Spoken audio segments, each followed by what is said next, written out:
距离北韩1.4公里的星巴克喝咖啡。对于他们来说是离南韩最近的哨所。到韩国的 Naver 1784大楼。嗨，大家早安！今天呢，我们要一早起来呢，要去一个景点。那这个景点呢，我们一早就在网络上已经定了。今天呢，我们就是要去南韩跟北韩的交界 DMZ 的一个叫爱季风的地方。那我们现在就上车喽，这就是我们今天的车。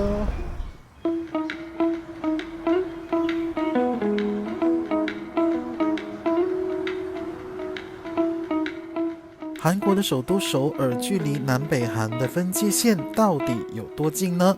今天我们要前往的世界最危险的星巴克，就在韩国非军事区 DMZ 的爱季风和平生态公园内，也是首尔前往 DMZ 行程最近的景点。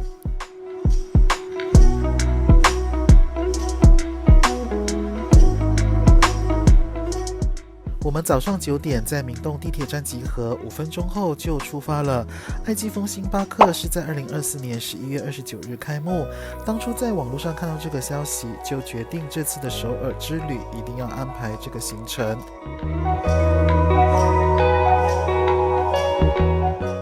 很快的1个小时后，我们就抵达了目的地。外国游客需要出示护照，会有士兵开车门检查车内的情况，但我们不可以拍照哦。接着司机再继续开车，来到了爱季风和平生态馆，我们在这里下车。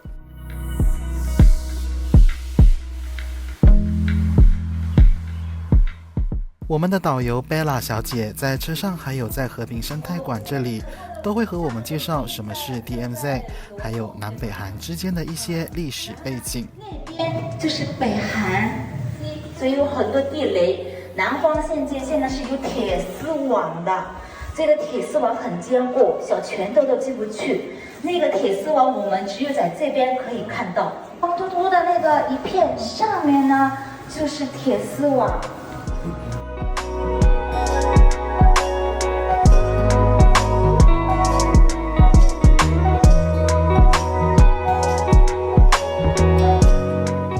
参观完了和平生态馆，接着我们就出发步行前往对面的爱季风上。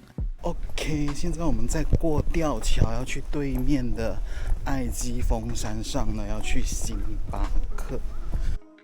2座山中间连接了一个吊桥，整个人行步道做得很好，走起来也很安全。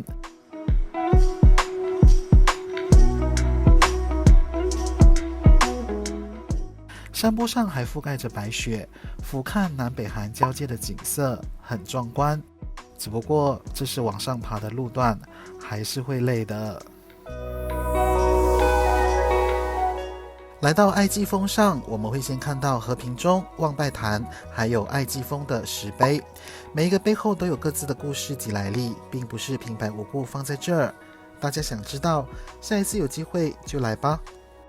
我们现在看的这个地方，往北是北韩，只是看上去的话，那边有个凸出来的地方，离我们这么近，但是他们就是光明正大的在那边做特种部队的训练。特种部队呢叫124特种部队。比这个还要小一点的那种黑色的。对。哦，我看一下，这个就是那个，对于他们来说是离南韩最近的哨所。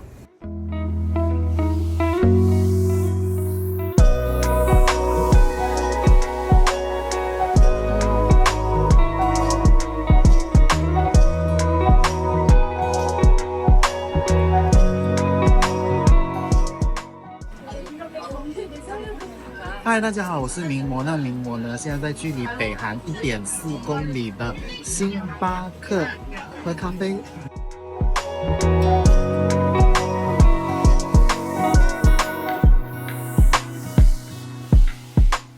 其实啊，一开始呢，我们就是冲着这个爱季风的星巴克来到这边。但是呢，经过我们刚刚的导游小姐贝拉的解说之后呢，真的是在这1个小时的这个行程里面呢，我们就听到了很多有关于北韩还有南韩的一些故事，尤其是一些动人的故事。所以下一次呢，大家呢来到首尔旅行的话呢，不妨呢可以参加一些旅行团，来到 DMC 这个地方来参观，来走一走。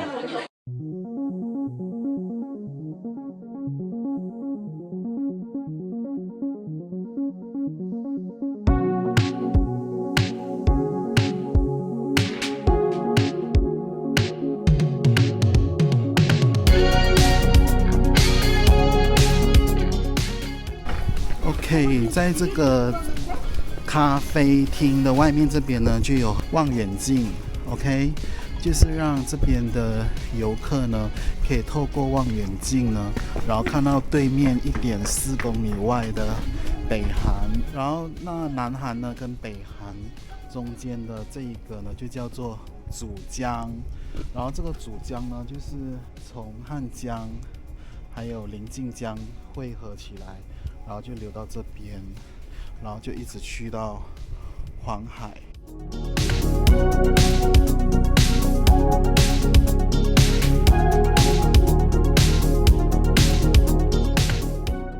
OK， 透过这个望远镜呢，我们真的是可以看得到，就是现在现场对面的一些情况。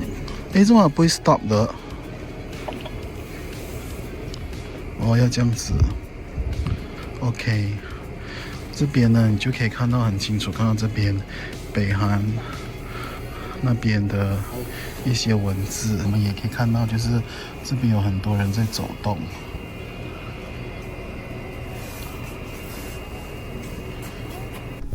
在爱季风星巴克及展望台待了将近40分钟，我们要下山回去生态馆离开这里。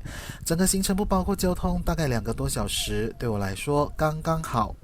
如果想了解更多，也是还有其他 DMZ 行程，地点不一样，时间可能会更久，但我会更期待未来板门店行程能够尽早恢复。我想去。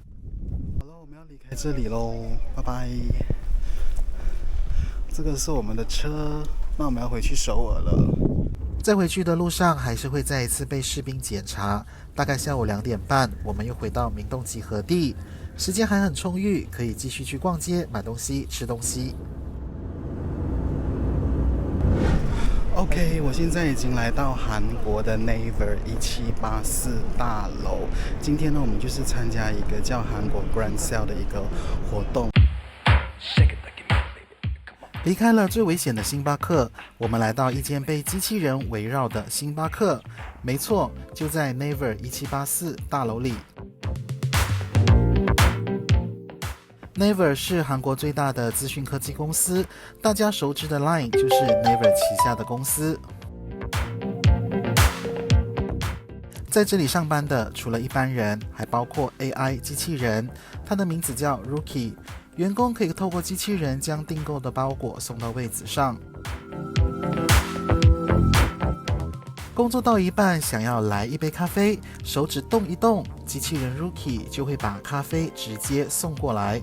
大楼内还特别设计专用的电梯，让机器人更快速抵达各个角落。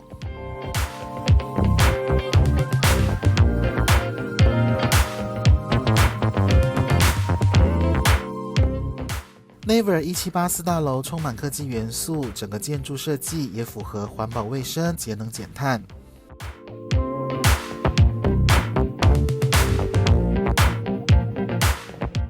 这一次的韩国首尔之旅去了2个特别但风格截然不同的行程，结果都和星巴克有关。你喜欢哪一个？留言告诉我吧。别忘了按赞、分享出去，订阅我的频道。Terima kasih。